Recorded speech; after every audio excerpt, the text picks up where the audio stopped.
Alors, pourquoi ce livre donc le livre qui s'appelle Insularité, c'est d'abord cet ouvrage se veut d'abord un témoignage en fiction euh, de, de mon Algérie et de l'Algérie qui, à mon avis, parle à toute une génération comme la mienne, qu'elle habite en Algérie intramuros ou à l'extérieur de l'Algérie. Donc, un témoignage en fiction qui relate que ce soit l'exil intérieur des Algériens qui vivent encore en Algérie, ou ceux qui continuent à vivre cet exil, en tout cas même s'ils ont quitté ce pays.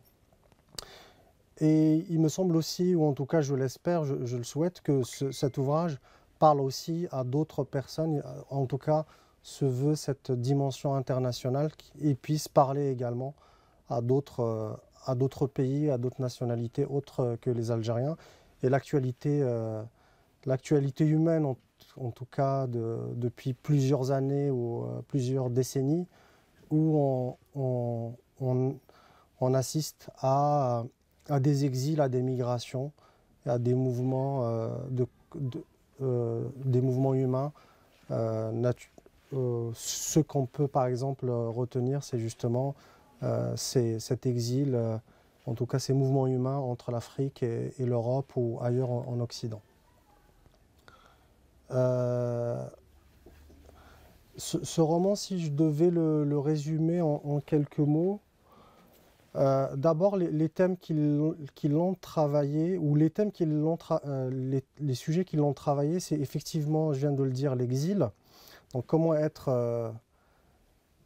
les humains sont exilés à l'intérieur d'eux-mêmes, à l'intérieur du territoire dans lequel ils évoluent, en dehors des territoires dans lesquels ils avaient évolué initialement. L'autre thème, c'est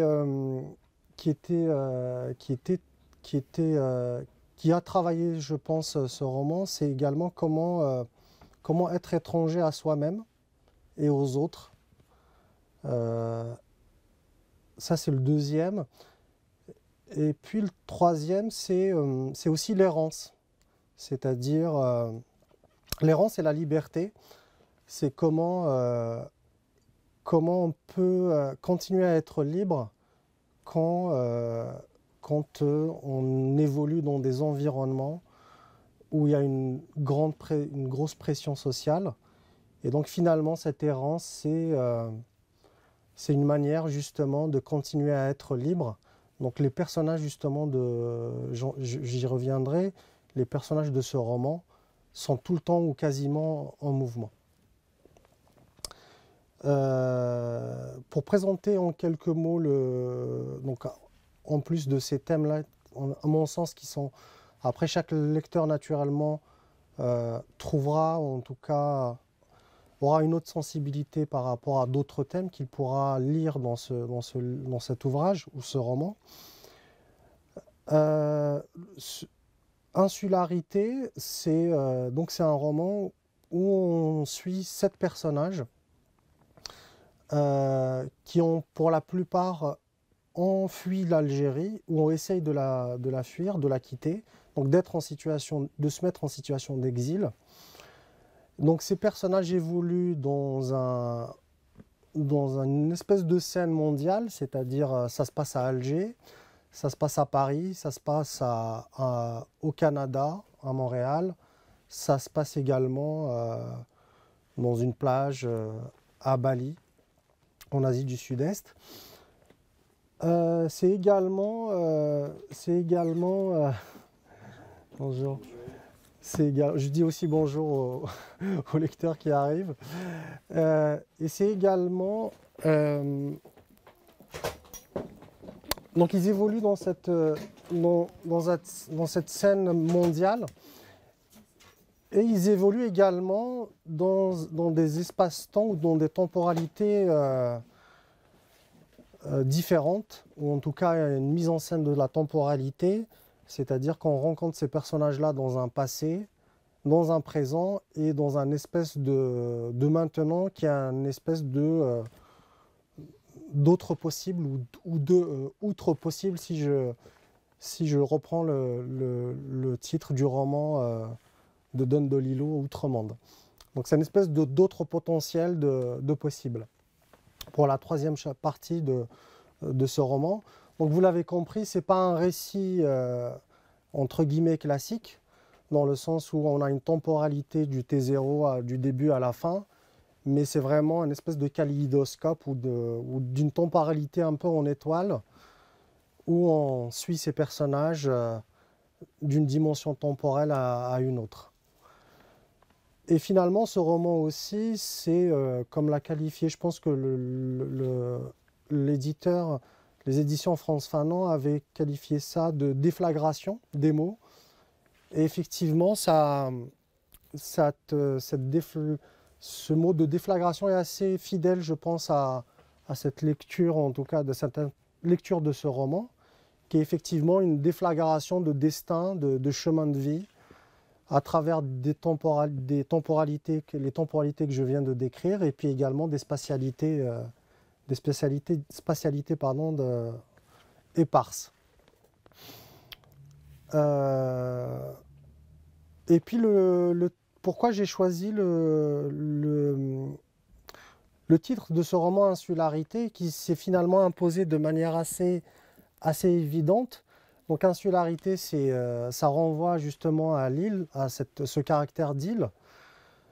Et aussi, il se trouve que le pays duquel je suis originaire, qui est l'Algérie en arabe veut dire Al-Jazair. En arabe, c'est Al-Jazair, c'est le pluriel d'île.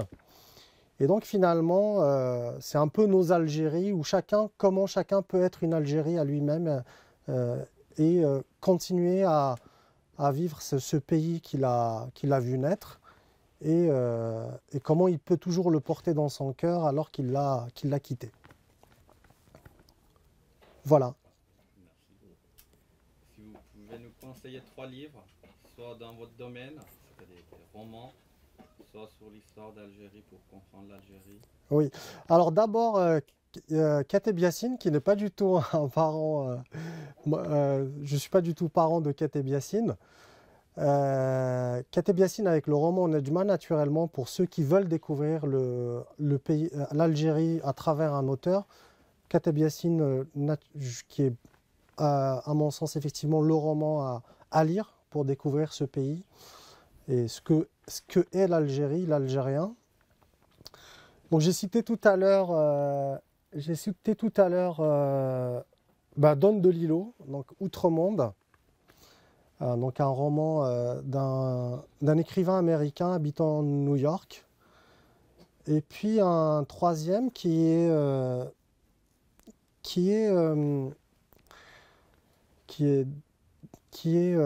cubain, qui s'appelle, dont le titre, donc c'est toujours un roman, c'est Paradisio de José Lezama Lima, donc, ou un roman où il y a une densité assez incroyable dans le récit qu'il y a dans cet ouvrage.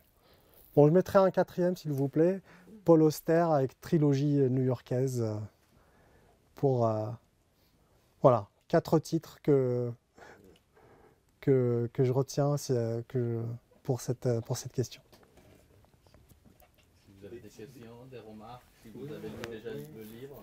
Je suis arrivé un peu en retard, mais c'est des titres qui vous ont inspiré si ce n'est pas le cas, vous tirez votre inspiration d'où par rapport à c'est quelque chose de personnel, de votre vécu ou quelque chose de plus large dans le monde dans lequel on vit, comment ça se présente? Alors naturellement, c'est une très bonne question, merci. C'est dans cet exercice d'écriture, il fallait donc naturellement, l'Algérie m'a beaucoup inspiré. Naturellement, pour tout auteur, se servir de son vécu pour justement porter l'ouvrage, en tout cas le récit. Mais en fait, d'abord, c'était aussi une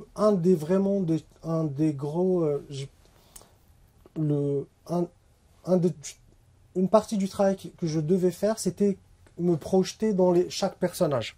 Donc il y a 7 personnages que j'avais, dont je parlais tout à l'heure, donc Riyad, Kenza, Mourad, Khaled, Moussa, Reda. Et donc j'ai dû habiter, ou peut-être cohabiter avec ces personnages chaque jour pendant tout l'exercice d'écriture. Donc bon, des fois je me baladais un peu dans la rue, on me prenait pour un fou parce que voilà, j'étais en train de, un peu comme une musique finalement, qui m'habitait, et j'étais un peu avec ce personnage-là en train de faire un peu la générale avant de commencer à écrire le récit qui porte au sujet d'un personnage ou un autre. Et puis également, naturellement, pour écrire, donc il faut lire. Et donc naturellement, c'est effectivement, je pense que ces ouvrages, les auteurs que j'ai cités, parce qu'ils m'ont marqué, je n'avais pas cité forcément, comment dire, Albert Camus, mais il y a vraiment un certain nombre de textes qui ont été lus pendant tout mon parcours de lecteur, ont alimenté cette musique de l'écriture, ou ces mots en musique. Je ne sais pas si j'ai répondu à la question. Très bien, merci. Oui, si. Tout à fait. Est-ce que la situation du Hirak en Algérie a influencé l'écriture ou... Alors, la situation du Hirak est finalement... en fait, j'ai l'impression que c'était un peu... pas du tout, parce que l'écriture... le Hirak est arrivé au moment où j'avais déjà terminé l'écriture, en tout cas de poser le récit en écriture. Ce que je disais tout à l'heure avant le début de cet échange, c'est que donc j'écris d'abord en fait à la main. Donc j'ai l'impression de solliciter mieux les sensations d'écriture ou de cette musique des mots, ou ces mots en musique. Et donc je tapais, et puis dans un deuxième temps, je tapais sur l'ordinateur le texte que j'avais écrit. Et donc le Hirak est intervenu au moment où j'avais déjà terminé, en tout cas, l'écriture du roman, le manuscrit. Et après je suis passé au tapuscrit, donc à taper le texte. Et donc c'était... Mais c'est une bonne question, parce que finalement, un des chapitres du roman Insularité parle justement du 5 juillet 62. C'est aussi un peu comme des photographies que je prends un peu dans ce roman. Et donc une des photographies que j'ai prises en récit dans le roman, c'est justement, ça relate le 5 juillet 62. Et donc où je décris justement cette liesse populaire, donc le jour de l'indépendance. Et finalement, c'était un peu oraculaire, parce que quelques mois après, donc tout le monde a vécu justement ce déferlement populaire dans les rues d'Alger quelques mois après. Voilà. Je ne sais pas si j'ai répondu à la question. D'autres questions? Moi j'ai une autre question. Je voudrais savoir si déjà il y a une suite pour ce livre. Est-ce que c'est une pièce d'une mosaïque? Et puis sinon, ce que je voudrais savoir, c'est est-ce que vous considérez du coup qu'aujourd'hui ce livre est fini, finalisé? Y aurait-il des choses à changer, ne serait-ce que on parlait du phénomène du Hirak? Est-ce que vous le verriez autrement, ou est-ce qu'il est vraiment figé dans le temps et qu'il a répondu exactement à votre imaginaire? Alors, effectivement, je l'estime finalisé dans le sens où il y est... je l'estime finalisé parce que je n'y pense pas, je n'y pense plus finalement, donc c'est complètement sorti de moi. Et je travaille... ce que je peux vous dire, c'est que je travaille un autre ouvrage. Après, ce que j'ai envie de rajouter, c'est que ce que j'ai voulu justement, en tout cas ce roman, se veut vraiment, comme je le disais tout à l'heure, un témoignage de ce que d'anonymes algériens, c'est-à-dire qui peuvent être algériens ou ailleurs dans le monde. Vraiment, je voulais un roman qui soit un témoignage d'anonymes d'abord, essentiellement, avant de traiter d'un personnage historique ou de célébrité ou de personnage important du monde. Là, ce roman, en tout cas, se voulait être le témoignage d'abord d'anonymes vivant dans un pays ou vivant dans un pays même s'ils n'y sont pas géographiquement. Voilà. Donc universel, on va dire. Absolument, universel. Oui. Merci. Est-ce que c'était difficile de se mettre dans la peau? Il y a un personnage féminin, il y en a combien? Deux? Il y a un personnage Est-ce que féminin. c'est plus difficile ou pas spécialement? Pas spécialement. Après, je laisserai naturellement au lecteur d'avoir leur lecture de ce roman, mais l'exercice, ce qui était le plus difficile, c'est finalement d'aménager entre guillemets des espaces où les personnages ne sont plus avec moi. Donc généralement, ça se passait de manière assez violente, c'est-à-dire dès que je suis au bureau le matin, voilà, on est rappelé à une espèce de réalité quotidienne qui fait que, voilà, que on n'est plus Kenza, on n'est plus Mourad, on n'est plus Reda, on n'est plus un autre personnage.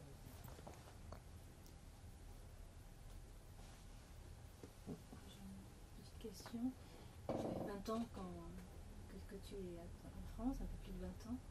Est-ce que tu l'aurais écrit de cette façon-là, sans avoir tout ce recul par rapport à ce que tu as vécu en Algérie? Alors, je pense que j'aurais du mal à répondre à cette question. Elle est très bonne question, mais elle est très difficile. Ce que je pourrais dire, c'est que il y a naturellement en fait, un certain nombre moi je l'appelle comme ça, mais je pense que vous aurez aussi votre propre appréciation de ce vécu. Donc, un certain nombre de traumas que j'ai pu vivre en Algérie, donc ce qui est appelé la décennie noire en Algérie. Donc cette période-là était aussi, on en parlait tout à l'heure avec le libraire, qui à mon sens un acte qui était en tout cas une expérience et un vécu qui a pas mal, je pense, travaillé justement ce récit. Par rapport au détachement que tu as eu, c'était ça ma question. Le détachement, je pense que ça a beaucoup servi effectivement à être en détachement, justement, d'avoir du recul. Est-ce qu'il y a eu des moments très difficiles dans l'écriture en repensant à cette période, par exemple? Est-ce qu'il y a des moments... Vraiment, la difficulté, elle était dans c'est-à-dire d'entrer dans la peau du personnage et de ressortir. C'était ça plutôt qui était difficile, parce que c'est vrai qu'effectivement... Donc il y a justement cet épisode-là de la décennie noire, mais voilà, on parle aussi des tremblements de terre, il y a les inondations de Bab el-Oued, il y a également justement des événements très heureux comme 5 juillet 62, mais j'y ai pas vécu, en tout cas pas dans cette vie. Mais je me suis projeté justement dans cette journée du 5 juillet 62, et j'étais comme une espèce de fantôme en train de survoler cette rue. Voilà, alors que j'y ai pas, en tout cas à ma connaissance, j'ai pas vécu le 5 juillet 62 parce que j'étais pas encore né. Et je pense que justement, il y avait vraiment peut-être cette protection finalement via le personnage qui était peut-être quelque chose qui était un espèce d'intermédiaire ou de palier qui me permettait de ne pas directement de revivre les événements tels qu'on certains Algériens ont pu le vivre.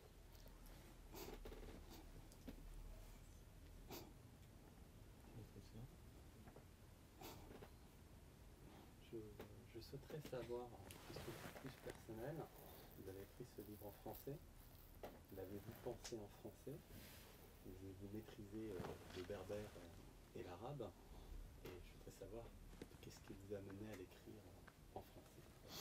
Vous êtes en France ou pas? Oui, c'est une très bonne question, parce qu'effectivement, alors j'ai 3 langues maternelles, donc le berbère ou le kabyle, l'algérien et le français. L'algérien, donc c'est ce que je parlais dans la rue, et puis l'arabe, je l'ai appris à l'école. Et donc le français est venu de manière naturelle parce qu'effectivement, j'ai commencé à écrire le roman quand je suis arrivé en France. Et donc là, le français était naturellement la langue qui était disponible dans mon cerveau, entre guillemets, au moment de l'exercice d'écriture. C'est aussi la langue des romans qui m'ont marqué. Donc même si donc il y a un certain nombre de romans que j'ai pu lire en arabe, notamment Najib Mahfoud ou Khalil Gibran, avec d'autres œuvres comme d'autres auteurs comme Khalil Gibran. Mais donc, il y a un certain nombre de livres que j'ai pu lire que j'ai lus en français. Et finalement, le français aussi était une langue, en tout cas est une langue qui est assez riche et qui est venue de manière assez naturelle dans l'exercice de l'écriture, du fait de ce que je viens de dire, et qui finalement était une manière de continuer à habiter l'Algérie. C'était ça qui est assez incroyable, donc comment cet exercice d'écriture en langue française m'a permis de continuer à habiter l'Algérie malgré la distance. Et c'était une espèce de lumière un peu qui conduit le récit dans l'exercice d'écriture. Voilà. Et pardon, non, il y avait une deuxième partie de la question à laquelle j'ai oublié de répondre. Il y a également le fait que donc je réfléchissais en algérien et j'écrivais en français. Et c'est ça qui est, à mon sens, assez intéressant, où on a des tournures de phrases, même si voilà, c'était complètement... donc c'était dans la fluidité de l'écriture, où à certains passages, certainement, on peut se dire, voilà, il y a une réflexion en algérien et puis une écriture en français qui donne beaucoup plus, à mon sens en tout cas, du relief à ce récit, à cette écriture. Merci. Comment se fait la transition entre les deux romans? Les deux romans? Oui, il y a eu une douleur, j'imagine, en quittant ces personnages. J'avoue qu'il n'y a pas de douleur, je suis très très content qu'il ne squatte plus mon cerveau. Donc habiter à 8 à l'intérieur, des fois on est à l'étroit. Heureusement qu'il n'y avait pas le confinement. Donc non, je suis plutôt soulagé de ne plus les avoir, qui squattent plus, qui n'habitent plus mon cerveau. Je suis vraiment très content. Voilà, je suis très content aussi qu'ils puissent vivre maintenant leur vie à l'intérieur de ce récit et de cette qui va se manifester dans vos mains, dans vos esprits, j'espère, et dans votre cœur aussi. Ben, merci. Merci.